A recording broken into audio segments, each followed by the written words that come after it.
Habían visto mi identificación y no parecían estar llamando a la policía. Pero estaban enojados, me di cuenta de eso. ¿Sabes? Vienes de uno de esos puntos calientes, uno de los puntos más calientes del país. Y vienes aquí a nuestra comunidad, trayendo solo Dios quién sabe qué gérmenes y virus contigo.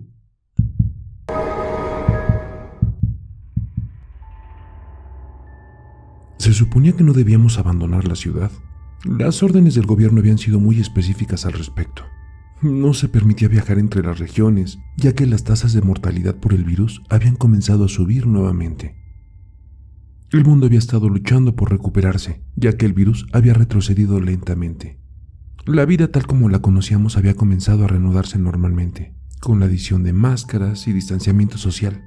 Una vacuna había sido acelerada en producción y estaría lista entre un año o año y medio. Todos nos relajamos y bajamos la guardia con bastante rapidez, pensando que las mascarillas y el desinfectante para manos con agua nos mantendrían a salvo. La economía reabrió más rápido de lo esperado, contradiciendo las advertencias de los expertos en enfermedades infecciosas. Esos expertos rápidamente demostraron tener la razón, ya que las tasas de infección se dispararon repentinamente de nuevo. Como guardia de seguridad en un hospital de salud mental de seguridad media alta, me consideraban esencial, por lo que había continuado con mis turnos a tiempo completo. Patrullé los terrenos del hospital, respondí a los códigos blancos, pacientes violentos. Busqué pacientes desaparecidos, códigos amarillos, y documenté todo en mi libreta de confianza. Me ayuda al final del día cuando escribo mi informe de resumen del turno para poder tener todos los tiempos exactos y los detalles escritos para ayudar a completar los espacios en blanco de mi memoria. Había estado trabajando a tiempo completo durante unos 2 años, así que había logrado acumular tiempo de vacaciones y a mediados del verano decidí hacer un viaje a la cabaña familiar.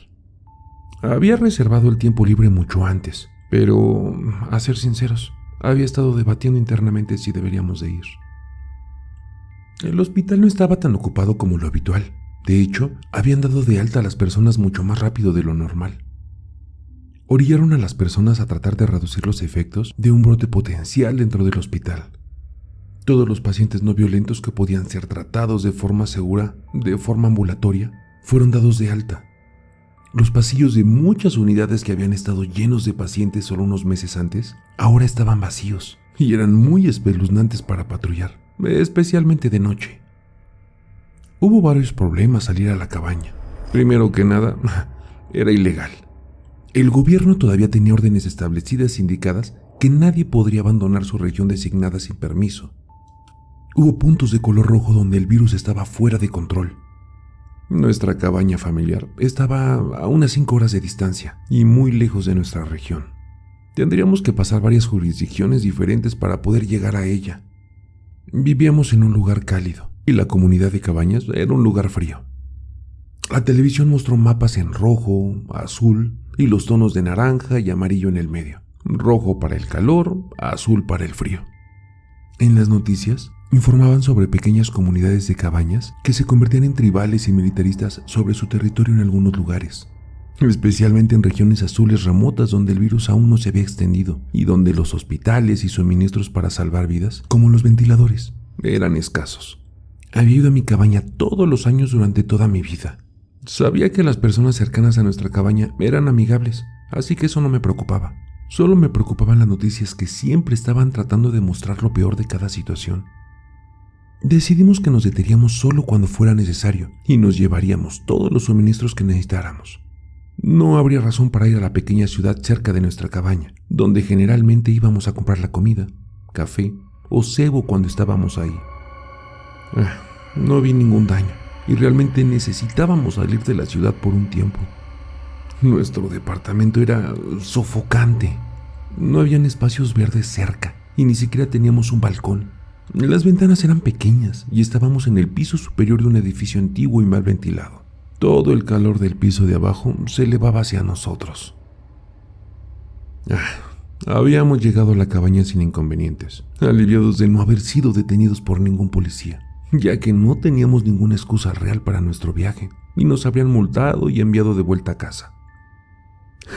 Había usado una aplicación en mi teléfono que mostraba ubicaciones de la policía para evitar bloqueos de carreteras. Nuestra cabaña era fuera de lo común. Un amigo me dijo en tono de broma que pensó que lo estaba llevando al bosque para asesinarlo después de que lo trajera para su primer viaje. Ya era tarde noche cuando llegamos ahí. La aplicación me envió una serie de instrucciones raras. Intentaré recrear lo que decía. Probablemente eso es un poco menos espeluznante de lo que recibí. Al seguir las instrucciones llegamos. No había corrientes de agua y solo había una pequeña batería limitada para electricidad. ¡Wow! En un principio me encantó ver la cabaña familiar. Pero lo único que no me gustó del lugar fue la situación del baño. La letrina era un problema que mi familia había estado planeando y negociando de cómo remediarlo durante años. La fea y pequeña cabaña que servía como nuestro baño había estado ubicada al final del camino de la entrada durante décadas, después de que mi abuelo la había construido muchos años antes.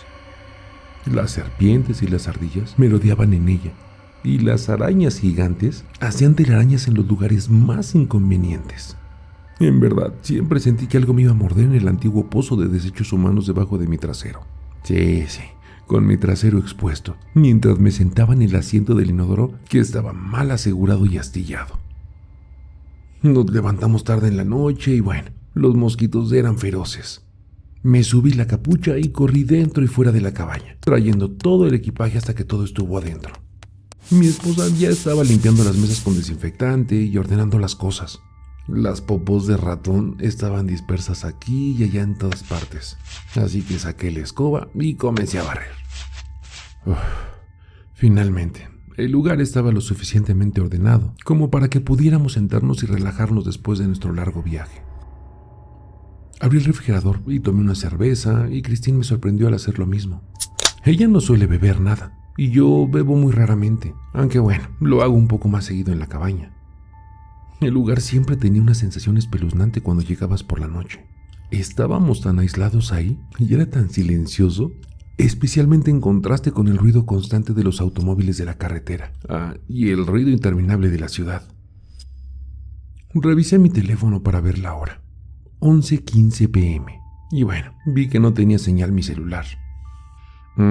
Esto es extraño, pensé. Habíamos tenido una señal bastante buena ahí durante varios años antes. Instalaron una torre de celular lo suficientemente cerca como para llegar a nosotros los días despejados, y esa noche el cielo estaba tan claro como cuando llegamos. Nos sentamos en el sofá de la pequeña y vieja sala de estar y bebimos nuestra cerveza. No había mucho que hacer ahí después del anochecer, especialmente porque no teníamos ganas de encender un fuego.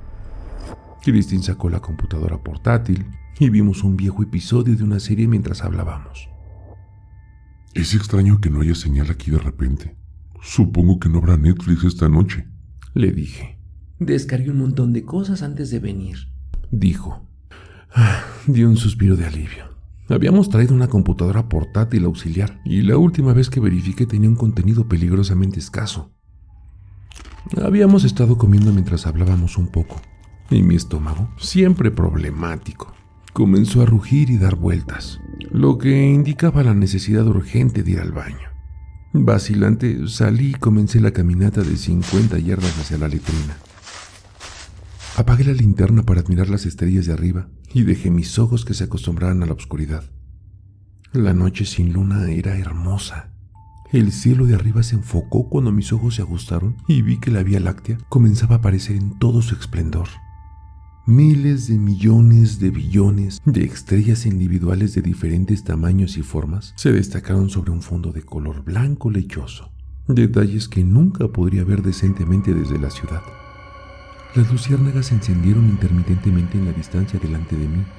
Mi estómago rugió nuevamente y continué. Me detuve fuera de la letrina en la silenciosa oscuridad del bosque.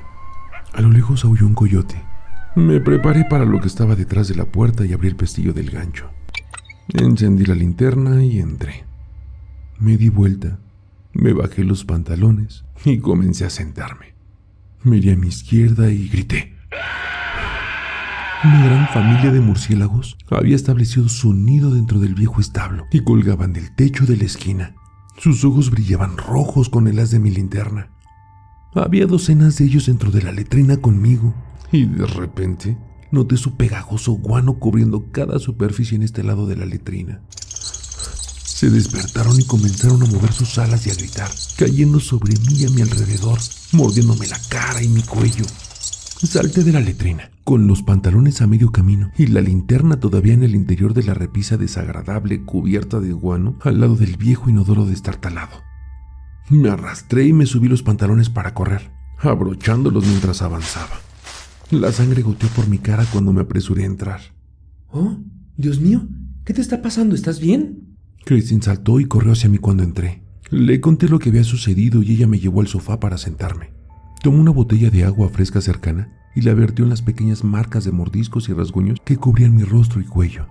Decidimos que lo más lógico era ir al hospital más cercano. Necesitaba una vacuna contra la rabia o algún desinfectante en mis heridas, pero de inmediato. Nos metimos en el automóvil y Christine condujo por el camino nauseabundo a través del bosque hasta la ciudad más cercana. Ahí tenían un centro médico muy pequeño las 24 horas. El hecho de que estuviéramos en el área ilegalmente cruzó nuestras mentes brevemente, pero ninguno de nosotros decidió mencionarlo. Si el hospital decidía llamar a la policía, lo peor que harían sería multarnos y enviarnos a casa. Al menos eso esperábamos. Cuando llegamos al hospital estaba tranquilo, oscuro y vacío, a excepción de unos pocos autos y una sirena roja fluorescente que iluminaba el estacionamiento. Caminamos hacia las puertas y vimos un cartel que colgaba que nos indicaba que nos laváramos las manos y que nos pusiéramos una mascarilla del dispensador de la derecha. Lo hicimos y una mujer apareció en la puerta de cristal.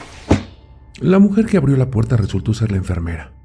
Nos miró de arriba abajo usando su cubrebocas y careta. Nos midió la temperatura con una pistola termómetro y a regañadientes nos dejó entrar después de que le explicamos lo que había sucedido. Le suplicamos que nos diera una inyección contra la rabia y un poco de alcohol para limpiar las heridas. El médico llegó horas después, claramente molesto por haber sido llamado a su casa durante la noche. Y bueno, ¿y a todo esto? ¿Quiénes son ustedes? Preguntó frunciendo el ceño mientras me apuñalaba en el trasero con una aguja gigante. Un dolor horrible me bajaba por la pierna desde las nalgas, haciendo que mi rodilla se doblara. Habían visto mi identificación y no parecían estar llamando a la policía, pero estaban enojados, me di cuenta de eso. ¿Sabes? Vienes de uno de esos puntos calientes, uno de los puntos más calientes del país, y vienes aquí a nuestra comunidad, trayendo solo Dios quién sabe qué gérmenes y virus contigo. Se calló. No pude evitar sentirme culpable, pero también un poco enojado. No es que estuviéramos sucios o algo así. Teníamos derecho a visitar nuestra propiedad, ¿no? Para comprobarlo y asegurarse de que todo estaba bien. Sin embargo, no dije nada. Solo asentí con la cabeza débilmente y me disculpé, diciéndole que solo estábamos revisando un problema de plomería y que regresaríamos al día siguiente. No pareció creer nada de lo que le estábamos diciendo. Simplemente terminó lo que estaba haciendo y se fue, dejando sus agujas sucias y suministros para que la enfermera lo limpiara.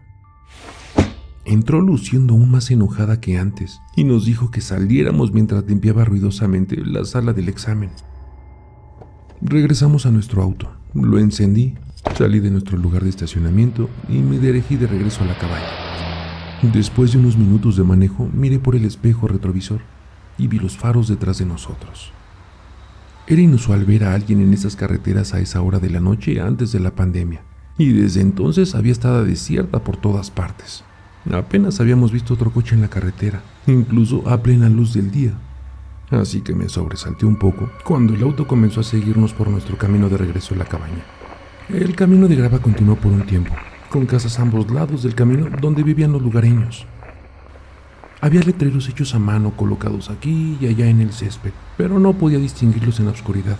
Supuse que eran mensajes inspiradores para los socorristas y los trabajadores de la salud, como se había convertido en la tendencia familiar. Traté de no preocuparme demasiado por el auto detrás de nosotros. Probablemente era solo un local, en su camino a casa desde algún lugar u otro. Pero a medida de que nos acercábamos, el auto nos seguía en cada curva. Comencé a preocuparme. ¿Ese auto nos está siguiendo?, preguntó mi esposa. No estoy seguro, le dije, tratando de no asustarla, sonando más tranquilo de lo que estaba. Reduje la velocidad a paso de tortuga, rogándole al auto que me pasara, pero se quedó obstinadamente detrás de mí. Sus faros ahora brillaban cegadoramente mientras se acercaba más y más a mi parachoques. Recordé un consejo que había escuchado en alguna parte. Si cree que alguien lo está siguiendo, deténgase. Le dije a Christine lo que planeaba hacer y me detuve a un lado de la carretera estrecha. Abrí un poco la ventana y le hice señas al auto que venía detrás de nosotros. El coche se detuvo detrás de nosotros. Simplemente se paró ahí con sus faros encendidos y por un momento no pude decir lo que estaba pasando detrás de nosotros. Los faros en mis espejos eran tan brillantes. De pronto, el auto se apartó del costado de la carretera y se alejó a toda velocidad. Traté de echarle un vistazo hacia adentro, pero no pude ver a través de los vidrios polarizados del viejo Dodge Neon amarillo que estaba pasando. Esperamos unos minutos, tratando de decirnos a nosotros mismos que no había sido nada, que solo era un auto en la carretera. Pero los dos estábamos tan asustados que bueno. Después de esperar un rato comencé a conducir de nuevo. El polvo del automóvil que nos había estado siguiendo aún flotaba en el aire y lo atravesamos mientras avanzábamos. Charlamos nerviosamente mientras conducía, tratando de hablar algo, cualquier otra cosa, que no fuera lo que acababa de pasar. Creo que ese doctor golpeó mi nervio con esa maldita aguja, le dije. Oh, no. Dijo Christine con dulzura. ¿Estás bien? Sí, creo que estaré bien. Solo se siente un poco entumecida en toda mi pierna. No es una buena sensación en absoluto. ¿Quieres que conduzca? No, estoy bien, no es tan malo. En verdad, no se sentía nada bien, pero no quería parar de nuevo y definitivamente no quería salir de la seguridad del auto en ese momento ni por un segundo. ¿Estás bien? ¿Sí estás seguro? Parecía preocupada. Finalmente regresamos a la entrada de nuestro lugar. Solo 2 caminos de tierra en la hierba, apenas lo suficientemente anchos para el automóvil. No me había dado cuenta de cuándo sucedió, pero la nube de polvo que colgaba en el aire del Dodge amarillo había desaparecido de repente, y el aire estaba limpio de nuevo. El automóvil se había detenido en una propiedad en algún lugar del camino. No había cruces en esta área del bosque. Me metí en el camino de entrada y conduje por el largo camino hacia la cabaña. Entramos y cerramos la puerta detrás de nosotros. Le dije a Christine que estaba exhausto y listo para acostarme, y ella estuvo de acuerdo. Sacamos el futón e hicimos la cama rápidamente antes de acostarnos y dar vueltas inquietos. Ninguno de los dos podía dormir a pesar de lo tarde que era. Los dos estábamos nerviosos. La cabaña estaba en completo silencio hasta que escuchamos un ruido proveniente del exterior.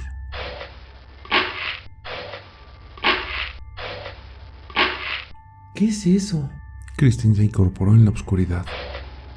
Fuera lo que fuera, me sonaba familiar. Era un ruido que había escuchado 1000 veces antes, pero ¿qué era? Sonaba como si viniera del frente de la cabaña. El ruido continuó así durante un tiempo y ambos teníamos demasiado miedo de salir y mirar. ¿Alguna vez escuchas un sonido a altas horas de la noche cuando no hay nadie alrededor y estás solo en casa? Y piensas, ese ruido sonaba como si viniera de una persona, pero no pudo haber sido. No había nadie en la casa y ese ruido había venido del sótano. Esos pasos, esa tos, ese golpeteo silencioso de un pie impaciente. Todo estaba en tu cabeza. Tenía que ser. Sí, así era este ruido. Finalmente coloqué el sonido, pero no me hizo sentir mejor.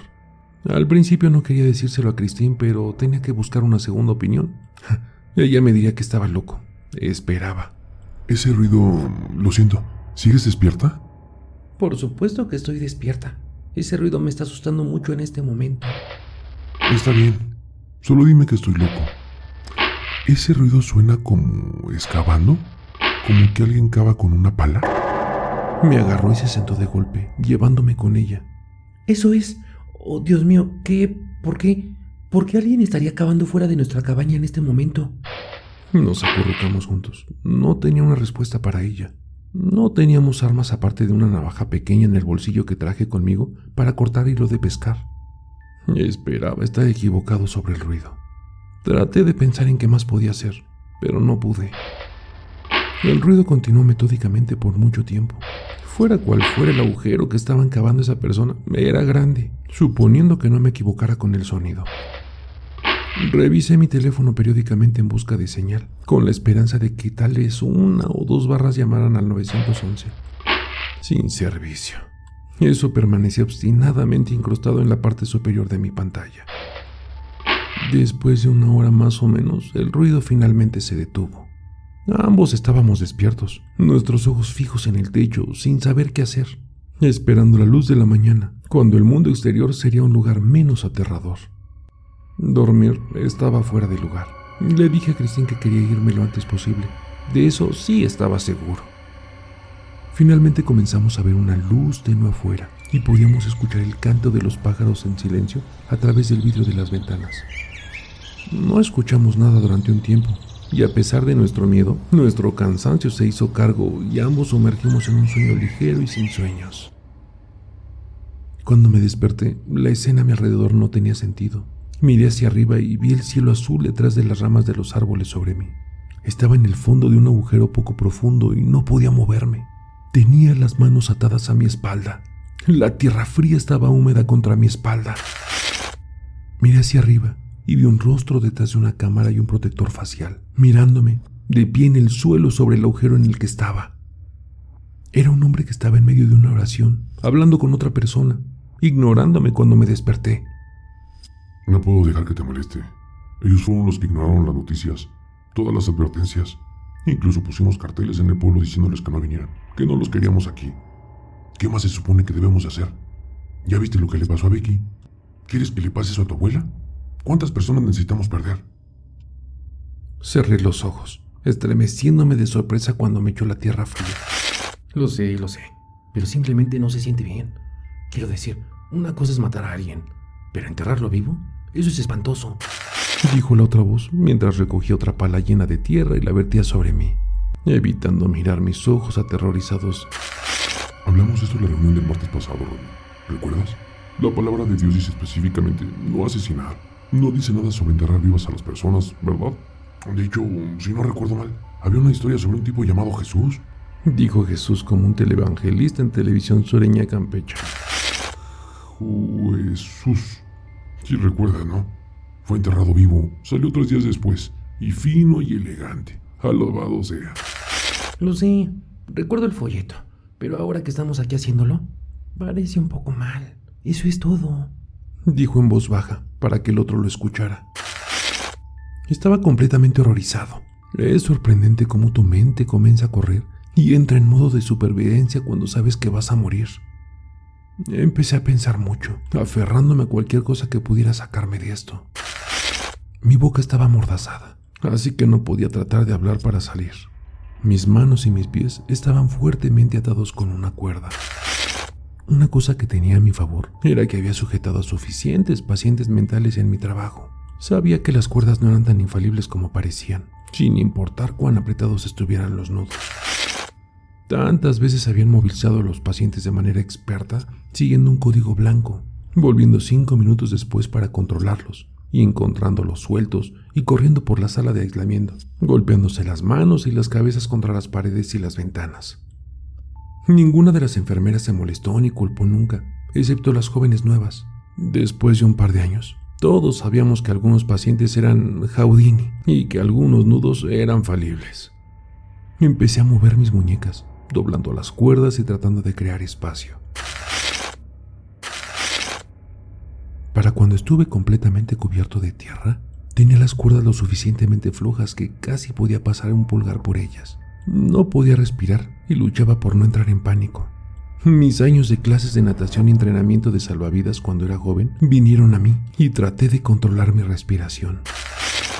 Escuché a los 2 hombres empacar su equipo y marcharse.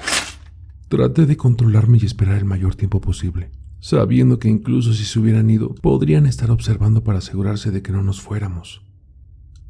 Solo tomó unos minutos quedarse sin aire, por lo que no tendrían que esperar mucho para saber con seguridad que estábamos muertos. Finalmente tenía mis manos libres, mis muñecas estaban en carne viva y sangraban por la fricción de las cuerdas en mi piel. Podía escuchar los gritos ahogados de Cristina a través de su mordaza, desde su tumba poco profunda, justo al lado de la mía. Esperé unos momentos más, y luego no pude soportarlo más. Tenía que llegar al aire fresco de arriba. Quién sabe cuánto tiempo me llevaría a excavar para salir. Era posible que yo hubiera esperado demasiado. Empecé a sacar las manos detrás de mí y traté de cavar en el suelo suelto por encima de mí. La tumba era poco profunda, así que sabía que no tenía mucho que cavar. Los lugareños habían dependido demasiado de sus cuerdas para sujetarme, pero yo también era un Houdini. Usé hasta la última onza de músculo que tenía para cavar y empujar mi camino hacia arriba a través de la tierra suelta sobre mí. Saqué la parte superior de mi cuerpo del suelo hasta que estuve parcialmente afuera, hundido hasta la cintura en el suelo, antes de sacar las piernas con un gran esfuerzo. Me di cuenta con alarma de los ruidos suaves y amortiguados de la tumba contigua a la mía. Ya no eran audibles. Trepé hasta el montón de tierra junto al mío, sacando tierra fresca en grandes montículos con mis manos ensangrentadas. Algunas uñas se habían desprendido y terminaron en el montón de tierra, brillando al sol, rojo sangre como esmeraldas. Después de cavar como un loco durante 1 o 2 minutos, mis dedos tocaron contra algo frío y duro. Miré de cerca y me di cuenta de que era su frente. Seguí excavando alrededor de su cara y logró desenterrar su cabeza. No parecía que estuviera respirando. Realmente no recuerdo bien los siguientes minutos, excepto por los sollozos y el llanto, mientras sacaba rápidamente más tierra de su cuerpo, comprometiéndome a hacer la resucitación cardiopulmonar una vez que lo hubiera levantado y fuera de la tierra. Finalmente la llevé al suelo sólido, sobre la tumba poco profunda, y revisé su pulso. Estaba ahí, latiendo débilmente, pero allí estaba. Miré su garganta para revisar sus vías respiratorias. Estaban tapadas con suciedad. Metí la mano y saqué un trozo de tierra que se había agrupado y se había alojado en la base de su garganta. Limpié la suciedad alrededor de sus fosas nasales y vi que estaba respirando superficialmente. Intenté frotar el esternón, una maniobra rápida que se utiliza para comprobar si alguien puede volver a la conciencia mediante el dolor infringido. Froté con fuerza mi nudillo contra la prominencia huesuda de su pecho. Cristina. Traté de no alzar la voz demasiado alto, preocupado de que los lugareños aún estuvieran cerca.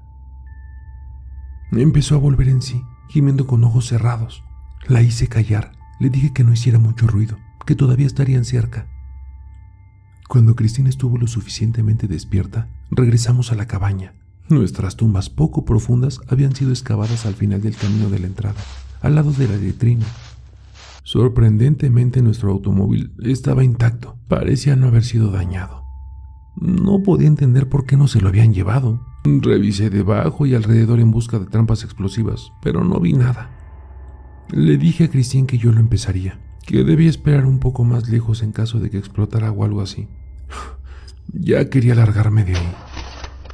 Arranqué el auto y le hice señas a Christine para que se subiera. Nos alejamos, dejando atrás nuestro equipaje y todas nuestras pertenencias. Solo agarré mi billetera y mi teléfono celular del interior. Corrí rápidamente y, lleno de miedo de que alguien se escondiera en la cabina, salimos a través del bosque y nos alejamos de la cabaña, moviéndonos lentamente, mirando hacia adelante cuidadosamente en cada esquina para asegurarnos de que nadie nos estuviera esperando. Finalmente, llegamos a la colina final del camino de entrada. Subí la colina lentamente. Gotas de sudor corrían por mi rostro, aterrorizado de lo que podría estar esperándonos una vez que coronáramos la colina y nos acercáramos a la puerta de la cabaña. ¿Nos estarán esperando ahí? Cuando llegamos a la cima de la colina, vi que alguien nos estaba esperando. Un hombre con una máscara y un protector facial estaba parado al lado de un Volvo negro, al final de la entrada. Estaba ondeando una banderita blanca. Detuve el auto, saludó dócilmente y se levantó un poco la camisa, dejando al descubierto su cintura. Se dio la vuelta con la camisa levantada así, como diciendo: «No armas, vengo en son de paz». ¿Es ese el médico de la ciudad?, preguntó Cristina. ¿Sí? Creo que sí es. Empezó a caminar lentamente con las manos en alto, ondeando su banderita blanca sin mucho entusiasmo. Decidí que no tenía sentido dar marcha atrás y tratar de abrirme camino. No había dónde ir con una península sin salida detrás de nosotros y su Volvo bloqueando el camino por delante. Trabajé con médicos y sabía que hacían un juramento que no podían dañar a otros. Esperaba que ese juramento pudiera protegernos ahora. Se paró a unos 6 pies de distancia de la ventana del lado del pasajero, practicando el distanciamiento social apropiado, y esperó a que bajáramos la ventana para hablar con él. Christine bajó la ventanilla un par de pulgadas. Sabía que esos 2 idiotas eran demasiado tontos para terminar un trabajo como ese. El cuerpo humano es más resistente de lo que la mayoría de la gente piensa, ya sabes. Además, el suelo es duro aquí arriba, y esos son tan vagos como parecen. Tenía el presentimiento de que no cavarían esas tumbas ni siquiera lo suficientemente profundo, y ustedes dos lograrían encontrar la salida. Espero que hayas aprendido la lección. ¿Tú sabías que nos iban a enterrar vivos y no los detuviste? No podía creer lo que estaba escuchando de este médico. No había hecho el trabajo él mismo, pero sabía lo que estaba pasando. No hay manera de detener una multitud cuando están en un frenesí, hijo. Y eso es en lo que ustedes dos entraron aquí. Supongo que no lees mucho las noticias, ¿verdad? ¿No se molestó en mirar lo que estaba pasando en el área que llama su segundo hogar? Como si alguna vez pudiera existir tal cosa. Su rostro era imposible de leer detrás de su máscara. ¿Cómo se siente tu pierna hoy, por cierto? ¿Doloroso? ¿Adormece? Normalmente ya no inyectamos en el dorso glutear. Demasiado arriesgado. Nervio ciático justo ahí se puede dañar gravemente. Estaba demasiado cansado anoche. Supongo que se me olvidó. ¿Eso fue incluso una vacuna contra la rabia que me diste? Se encogió de hombros y no dijo nada. Más adelante, el Volvo se hizo a un lado. No había notado a la otra persona del auto antes. Pisé el acelerador y comencé a alejarme. ¡No regresen ahora! ¿Oyen? Escuché al médico decir con un falto acento montañés mientras nos alejábamos. Cuando pasamos junto al Volvo, vi que la enfermera de la noche anterior estaba sentada detrás del volante. ¿Su esposa, tal vez? Giramos hacia la carretera y condujimos rápidamente de regreso a la autopista, pasando a toda velocidad por las casas de los lugareños con las ventanas tapadas. Los letreros en el césped estaban pintados con aerosol, con varios eslogan que no habíamos podido distinguir o ni siquiera notar en nuestro camino en la noche anterior. Mantenga afuera a los extranjeros. No hay espacio para turistas. Mantén azules las zonas azules. Esos eran los más dóciles. Luego hubo unos un poquito más radicales. Venganza por Becky. Haz que paguen. Denunciar externos al Comité por la Justicia. Finalmente llegamos a la carretera sin ver un auto en el camino. Nuestros neumáticos chillaron cuando me detuve en la autopista 7 y aceleré fuerte hacia el oeste, hacia casa.